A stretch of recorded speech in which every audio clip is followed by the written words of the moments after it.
samane mak wuoyo apa ne nitie gimoro mane dwoko bende aneno ka sama Robley bende wuoyo bende nitiere gimoro medwa mak yes we mondo mi awach kama yes kawuono nyikoro Muga Jwang wanti gi studio gi rawera matek tek wanti gi daktari Mark Matunga. Mark ni achako winje chon to Mark ikuodo wiya kawuono e studio ka ikuodo wiya ni ng'ama ng'ongo kama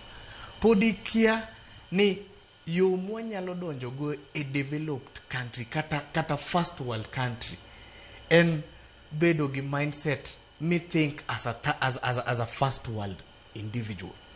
ni president nyaka bi nyon dala ni kaka mondo gerni kamoro nyaka bi onyon kamoro koko mondo mi okel ni dongruok mano mindset mar not even a third world. I don't know if nitiere gimoro ma below third world. Mano mindset magolewi nyikwara Muga Jwang gol gine pach nyaku ngeni constitution gimomeyo constitution no kel kata kung'iyo rabwe iwacho ni Indonesia kono nyaka president dhi kumoro kaka mondo mi okel dongro we ukuodo wijo luo ujomo somo tiuru gi constitution jatelo kaka president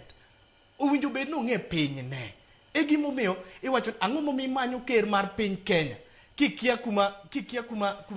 gima timre ikia gima timre Mfangano ikia sida matimre Mfangano timanyo ker mar Kenya mano momiyo no dhi Mfangano mondo ne giwange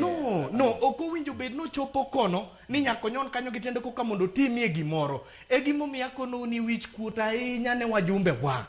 gin magigoyo wa piny magi weche mowinjo bed ni kodhi to table e parliament sida mango kaka mijumbe ma that specific area kaka awachi ni kaka ana wendo awacho ni kan mijumbe ma wendo sida mango ni jopur poko chul kuomiga marom kama to kambi to wango kambi ma at that time en parastatal ma sirikal ere kaka dang walos wachni to ka koro irito ni mondo rais ema koro mondo mi olangre ko wito pesa mang'eny wuotho jatelo mondo mi wuog Nairobi ka kodhi Nyanza en pesa makore lach ahinya en pesa minyalo tere osiptende en pesa minyalo tere weche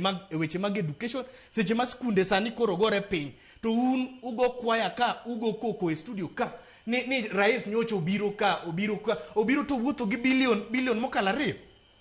which kuota ahinya ka nyithindo ok dhi sikul to utu pako kaka rais nikech representation otamo wabede uru gi mindset mar joma dongo kwadwa ni waagio rais ok owinjo bed ni wuothe kuonde koka mondo mi okel dongruok kuonde go magi gin paro mowinjo bed ni biro to wewa mondo mi correct wachni Mark Ruto ochako kelo dongruok luo Nyanza nikech desperation onge gi otherwise to kata dongruok miwacho gi yore gi bosetiek gi gina percentage modwani mondo tim 1 kilometer from the road. Let me mention one. Yo ma Kanyawanga ringo kadhi dede kakalo dhi Awendo en yo mano chak wach ne chon rais oseringo Nyanza marom nade last year ne ntie Nyanza owacho kaka yorno bro loso en mana 1 kilometer ma elam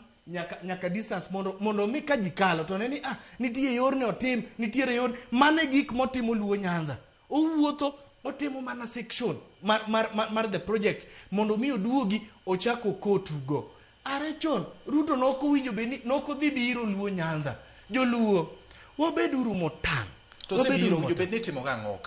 kose dhi Nyanza winjo bed ni timo ng'o winjo bed ni oganda timo ng'o gima nyako ma winjo bed ni en puonjruok to kik wabede ujok madhi bedo vulnerable to a president Banjalo Ruto kuse bedo vulnerable kubeda beda jok mago kwaya from A to Z onge gimubiro timo. All right. Daktari, yes. Alum